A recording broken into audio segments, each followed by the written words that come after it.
ஞான ஸ்நானம் பெற்றவங்க அல்ல. நல்லா கவனிச்சுங்க, ஞான ஸ்நானம் பெற்றவங்க அல்ல, ஜெபம் பண்ணி இவங்க எல்லாரும் ஞான ஸ்நானம் பெற்றவங்க.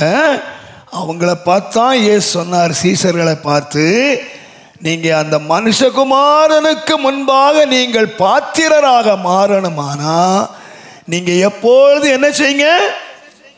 எல்லாரும் கவனிச்சுங்க, கர்த்தருடைய வருகையில நிக்கணுமானா ஜெபிக்காத ஒருத்தரும் வருகையில அவருக்கு முன்னால நிற்க முடியாது. ஜெபம் நம்ம என்னவா மாத்துன்னு கேட்டீங்கன்னா, கர்த்தருக்கு முன்பாக நிற்கிறதுக்கு நம்மை பாத்திரவான்களாக மாற்றுகிறது. ஒவ்வொரு நாளும் கர்த்தருக்கு முன்பாக நின்று நம்மை சீர்படுத்தி சரிபடுத்தி நம்மை கடைசியில் அவருக்கு முன்னாக நிற்கிறதுக்கு நம்மை பாத்திரவான்களாக மாற்றுகிறது. தேவனுடைய நாமத்துக்கு மகிமை உண்டாவதாக.